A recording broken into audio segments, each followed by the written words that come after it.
Alors, à quoi servent les mineurs est la question à laquelle nous allons répondre aujourd'hui.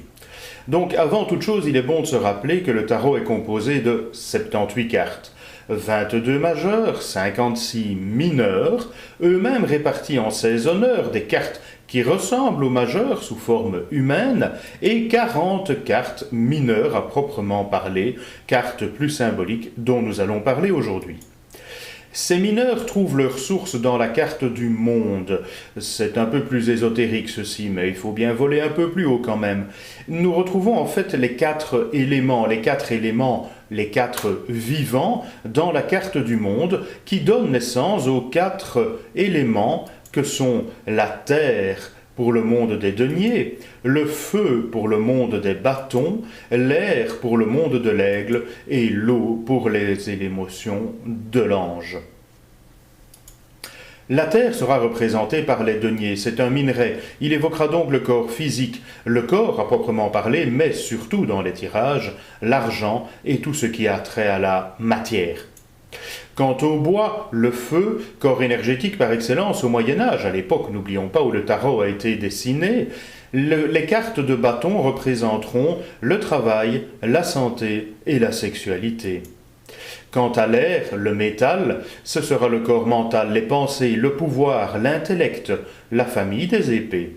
Et enfin, le monde des coupes, l'eau, le liquide, le corps astral, qui symbolisera les émotions, les sentiments et la spiritualité. La grosse question est de savoir pourquoi est-ce qu'on a mis un numéro sur chaque arcane mineur alors qu'il aurait été si simple de les compter. En l'occurrence ici, 8 épées aurait suffi à savoir qu'il s'agissait du chiffre 8. Eh bien tout simplement parce que les chiffres ont valeur de symbole et non de chiffres. Si nous rajoutons le fait que le symbole chiffré sur les mineurs renvoie aux majeurs, nous avons la clé de compréhension des mineurs. Le chiffre du mineur est l'énergie du majeur dans sa vibration. Exemple avec le 2. Le 2 de coupe, par exemple, qui accumule les mots-clés de la papesse et de la famille des coupes, à savoir. Et voilà, si vous additionnez les deux, du coup, ça peut donner quelqu'un qui accumule ses émotions sans oser les montrer.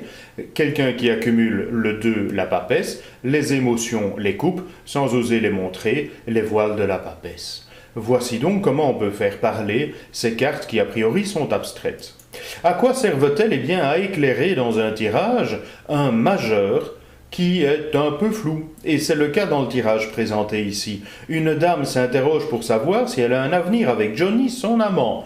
Tirage hautement classique, où l'impératrice sort, regarde Johnny, son amant, c'est le chariot. Avouez que le tirage est un petit peu facile. Oui, mais voilà qu'il se termine par 18 la lune. Or, la lune symbolise ce qui est flou, ce qui n'est pas clair, ce qui est dans le doute.